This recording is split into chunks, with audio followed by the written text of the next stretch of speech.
Kenapa alasannya tim QC kalau nggak set manager itu suka bawel bersihin. Ternyata ini ngaruhnya. Iya.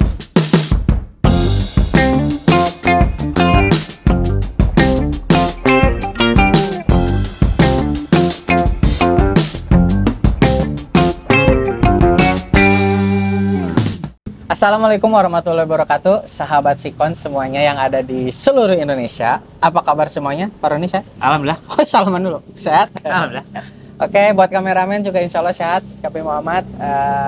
Jadi teman-teman, seperti episode-episode sebelumnya, baru juga 2 ya Pak.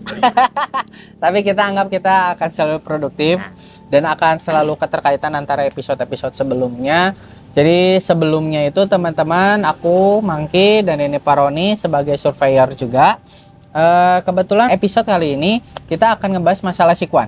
Ya, betul. Karena di episode sebelumnya kita lebih ngebahas masalah membangun struktur. Nah, tapi kata Pak Roni, sebelum sampai struktur itu ada namanya proses Sikuan. Ya. Bener nggak?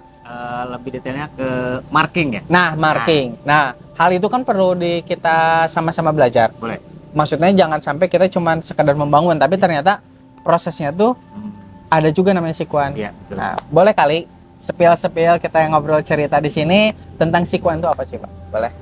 Sikuan itu lebih ke ini ya, kalau di surveyor ya. Oke. Bahasanya marking.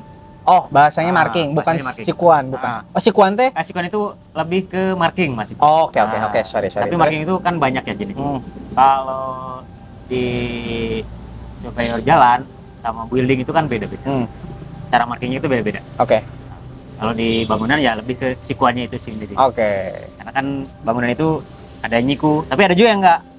Ada yang ngiku, ada juga enggak? Nah, misalkan kalau yang nyiku ya 90 derajat udah pasti itu nyiku. Oke, siap, paham. Pertama ada juga yang model R apa gimana gitu, bulat. Kan. Jadi tergantung desainnya sebenarnya. Tergantung desain dan tergantung kebutuhan ketika pengukuran itu sendiri. Betul. Fungsinya marking itu, dampaknya apa sih? Dampaknya lebih ke nanti ke pengarahan pekerjaan ya. Juga untuk meminimalisir human error. Oh, jadi teman-teman, salah satu apa ya namanya? Antisipasi human error di lapangan. Proses marking ini tuh sangat diperlukan. Nah, sangat diperlukan. Karena itu mengaruh nggak sih Pak? Ngaruh ke tagline kita yang 95% mirip desain? Betul. Ngaruh. Ngaruh. Kalau nggak Sikuan, gimana? Ya pusing juga kita di lapangan. Selain human error apa aja berarti? Kemungkinannya. Misalkan bata miring. Atau granitnya miring nanti. Pas pemasangan granit. Nggak ketemu sama dindingnya gitu kan. Oke. Jadi banyak ya? Banyak banget.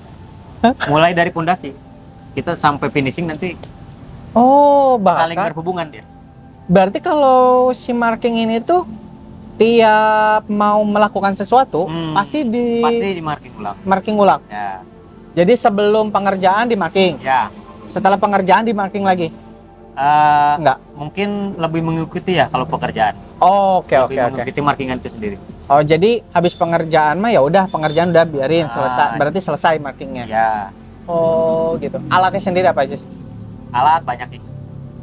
Satu atau dua boleh kasih tahu ke teman-teman? Mulai dari laser. Oke. Ada theodolit. Oke. Ada level. Oke. Auto level. Terus meteran. Ada juga water pass. Terus perlengkapan kecilnya mungkin ada model sikat kawat atau sikat hijau. Sikat kawat? Banyak banget, sikat kawat, sikat hijau. Oh, itu buat mencari titik pas lasernya ya? Nanti ya. Sikat kawat itu? Buat cleaning atau cleaningnya. Tapi yang paling pentingnya itu adalah laser. Kalau teman-teman mungkin ngikutin kita, pasti ada satu footage, kalau nggak satu foto, ini gambarnya tentang laser. Benar. Berarti laser itu teh fungsinya memang sangat ngaruh ya untuk garis lurus atau kayak macam? Itu sih buat alat buat nyiku juga ya. Mungkin buat ngelot juga bisa. Oke. Nah, selain ini Pak, ngomongin laser, ngomongin tadi banyak yang udah dijelasin sama Pak Roni gitu. Berarti ada dong cerita. Maksudnya ada momen kejadian lucu atau yang ini nggak boleh terjadi lagi misalnya? Gimana Kak? Mungkin salah satunya kita ambil aja contoh laser ya. Oke, laser. Kalau laser itu lebih ke alat indoor.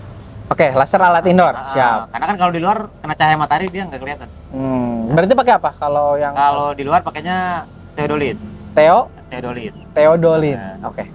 Agak susah sih, tapi nanti adalah teodolin. Teodolit atau auto level. Atau enggak auto level. Oke. Terus lanjut lagi. Nah, kalau di indoor kita biasanya pakai laser. Cukup laser aja. Nah, ceritanya gimana Pak yang berkesan? Human error-nya ada di kita sendiri kadang-kadang. Jadi sempat human error-nya adalah pelaku si markingnya. Nah, sebagai surveyor ya kita juga manusia. Iya, nah, kita kan dari alat itu ini bener nggak alatnya gitu kan. Alatnya masih maksudnya udah dikalibrasi apa belum? Alatnya masih normal apa enggak? Cuman kadang-kadang kita nggak kontrol. Berarti sebelum melakukan proses marking itu kalibrasi penting. Itu penting. Kalibrasi alat itu penting. Seberapa pentingnya Pak?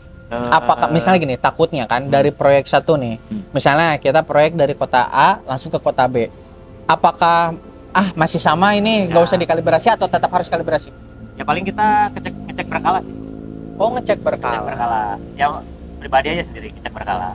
Itu perawatan sih. Perawatan sendiri. Perawatan alat, terus juga meminimalisir human error. Iya. Karena ya ada di kita sendiri. Sebelum ke orang lain ya. Kita dulu nih koreksi sendiri. Tapi pernah Sering. miring nggak sih? Sering. Habis itu diselesaikan dong. Nah, selesaikan. Karena memang ya teman-teman lihatlah hasil-hasil dari Sikon, rata-rata memang yang sudah terbangun alhamdulillah sesuai dengan desain, tapi ternyata prosesnya dari kata Pak Roni aja tuh pernah miring. Nah, itu berarti pas QC bongkar. Ya kalau miring ya udah bongkar. Makanya kita harus banyak ngecek. Oke. Harus banyak ngecek. Nah, untuk pengecekannya sendiri Pak Roni, kalau misalnya dari marking itu membutuhkan berapa lama sih proses marking itu menurut Pak Roni sendiri? Kalau pengecekan itu nggak dari kita sendiri juga ya. Kadang kita kan ada kepala tukang. Misalkan kita mau masang bata. Iya. Kita marking dulu ya. Iya. Nah, siklonya di mana? Vertikalnya gimana? Nah, kita kasih tanda. Yang dipilok. Bisa kan dipilok kalau kita. Ya, soalnya di bangunan kalau teman-teman ngeh kalau pasti suka ada pilok-pilok. Pilok segitiga tuh. Itu suka kelapangan kan? Pernah. Tahu. Nah, itu. Ya sering sih, bukan pernah. Berarti itu tuh markingnya. Itu marking. Bukan asal dong, bukan ngasal. Enggak ngasal. Itu baku. Dan harus dipakai. Jadi selain sikat kawat ada lagi satu lagi, pilok. Ada-ada aja ya benar orang-orang lapangan ya. Terus dari apa ya? Kalau Manggi sih pengen taunya seberapa kesulitannya sih dalam proses marking itu sendiri? Mungkin kesulitan tergantung lapangan ya. Tergantung lapangan itu. Dan yang paling enak lapangan itu bersih. Bersih, rapi. Nah, itu. Misalkan material misalnya tertata rapi di mana. Udah tahu nih. Kita mau marking area ini nih. Iya. Berantakan. Itu mempengaruhi. Berarti kan bersih itu sangat menentukan. Sorry. Berarti Mangki baru tahu kenapa alasannya tim QC kalau nggak set manager itu suka bawel bersihin. Ternyata ini ngaruhnya. Iya. Tapi kan di lapangan kadang suka susah ya. Maksudnya susah untuk rapih itu. Nah, maksudnya ngasih paham kan. Kasih paham, Bray. Kasih paham ke rekan-rekan kerja gitu, para pemalu, pemahat, langsung yang ngaduk semen gitu. Si rekan kerja itu gimana sih Pak biar misalnya dia tuh memahami bahwa kebersihan itu penting. Gimana Pak? Mungkin salah satunya ya sempat saya ceritakan kemarin ya. Oke, biarin spill dikit lagi. Nah, yang saya ceritakan kemarin, jadi gimana caranya mereka itu punya rasa memiliki gitu. Ini tuh yang kita kerjakan itu punya kita, bukan punya orang, karena itu kan rezeki kita. Gitu. Konsepnya jadi mereka peduli kan? Iya. Jadi konsepnya rezeki. Konsepnya memiliki. Rasa memiliki juga. Akhirnya dia jadi peduli. Nah, keren. Salah satunya. Keren. Bayangin teman-teman, Pak Roni udah beberapa proyek yang udah dipegang dan itu harus mengulang. Alhamdulillah. Selalu hilang. Harus diulang tentang Selalu memahami itu. Pemahaman itu ya tentang memiliki, akhirnya jadi peduli. Ya. Jadi kan tadi ngebahas masalah markingan. Kalau yang ngeliatin alat-alat itu kayaknya itu banyaknya di kota-kota besar kali ya? Ya. Bener nggak sih? Mungkin ya. Kemungkinan besar. Kemungkinan besar. Tapi di daerah-daerah juga pasti ada Nah. gitu. Cuman kalau misalnya kita tarik ke belakang nih, Pak One sendiri punya pengalaman nggak sih sebelum menggunakan alat yang semodern mungkin ya, modern dan pada era sekarang, pernah nggak sih menggunakan alat tradisional atau kayak gimana? Boleh cerita? Kalau ke alat yang sekarang mungkin dulu juga saya sebelum masuk kontraktor ya suka bantu-bantu kakek gitu. Oh, kakek berarti itu suka ngebangun juga? Alhamdulillah kakek itu tukang bangunan juga. Oh, Ya. alah. Mungkin rumah atau apa, cuma di desa-desa gitu. Oh, di desa-desa. Nah, di Oke. Terus. Dan alatnya itu sederhana. Sederhana. Nah. Tempat ada teknologinya atau enggak? Mungkin untuk teknologi yang sekarang saya pakai itu nggak ada. Oke, jadi Kecuali pakai. meteran ya. Oh, meteran pas sudah ada. Selalu ada. Benar-benar. Meteran sama lotan itu pasti ada. Oke. Nah, itu sama lah. Ya. Yang sekarang nggak digunain apa berarti? Mungkin yang saya temukan dulu sebelum saya masuk kontraktor juga ya, di desa-desa suka bantuin kakek kan. Ada metode sikuan tradisional tuh. Ya. Biasanya orang tua tuh pakai bambu.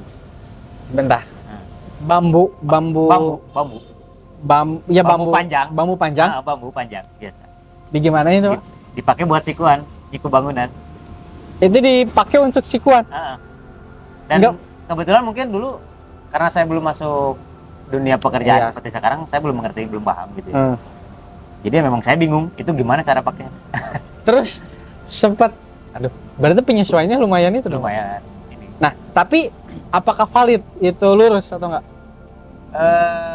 Pengalaman Pak Oni ya? Pengalaman saya pribadi sih, kalau saya cek sekarang ya, nggak beda jauh sama yang sekarang saya pakai. Menarik teman-teman, menarik sahabat Sikon. Ternyata dulu tuh udah pakai bambu untuk marking.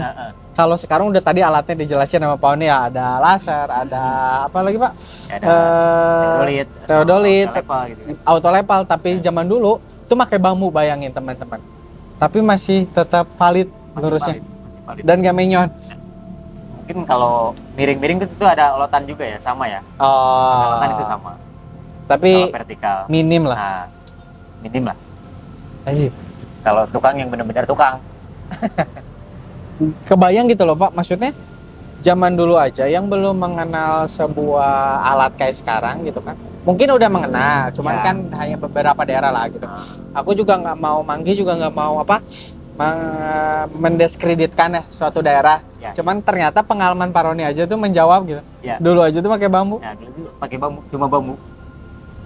dipotong-potong dulu atau nggak langsung manjang gitu? Bambu panjang sih. Oh, langsung panjang. Cuman udah dibelah. Oh, dari belah dua, Udah dibelah dua. langsung dijadiin patokan. Nah, jadi patokan. Ngeri. Hebat ya zaman dulu tuh. Zaman dulu tuh hebat. Hebat, Pak. Nah teman-teman, alhamdulillah mungkin di kontraktor kalau nggak di episode kali ini kita udah ngebahas masalah sikuan yang tadi ngebahas dari apa aja Pak Oni tadi ngebahas Alat ini lebih ke human error. antisipasi human error Antisipasi human error. dan untuk mencapai 95%. Nah, itu 95% mirip desain dan ternyata tahapan-tahapan sikuan tuh banyak juga ya. banyak. Ternyata antara laser dan yang alat yang lainnya itu beda, antara untuk indoor dan outdoor tuh beda lagi, Beda-beda. auto level beda lagi beda lagi. gitu. Dan itu alhamdulillah dikasih permukaannya sama Pak Roni. Jadi Ya, semoga sedikit lah. ya sama-sama belajar. Ya. Seperti tagline sebelumnya kita sama-sama belajar di sini karena Mangki rasa dan kita rasa ya. Kita rasa bahwa belajar tentang konstruksi nggak salah, Nggak habis-habis. nggak habis-habis. Sebetulnya. Memang nggak habis-habis. nggak habis-habis Nggak karena kemajuan teknologi juga. Nah, itu. Karena kemajuan teknologi tuh bener kata Pak Roni, kayak di sini teman-teman, ini tuh adalah apa tempat apa disebut apa ini? Ini bar bending. Bar bending. Bar bending. Nah itu bar bending nanti akan episode selanjutnya yang akan dijelasin juga sama Pak Roni, insya Allah ya. Boleh. Nah tentang bar bending itu apa? Sebenarnya sebelum ada bar bending ini tuh ada manualnya juga dong. Ada. Nah Ada. nanti berarti kita jelasin ya. Boleh. Penasaran nggak teman-teman? Semoga sahabat Sikon akan terus menikmati channel YouTube ini. Kalau suka, like, comment, subscribe, dan kalau pengen sama-sama belajar juga boleh komen di bawah kita di media sosialnya Sikon, Si Bambu Construction, antara IG, TikTok, dan YouTube. Kita sih niatnya memang sama-sama ingin belajar ya Pak ya. Jadi kalau maaf kalau kita masih ada kesalahan. Dan kalau misalnya ada salah, boleh share aja, nggak apa-apa. Nanti kita cari tahu, dan bukan cari benar ya Pak ya. Betul. Tapi kita sama-sama cari pengetahuan. Oke, terima kasih. Wassalamualaikum warahmatullahi wabarakatuh. Terima kasih Pak.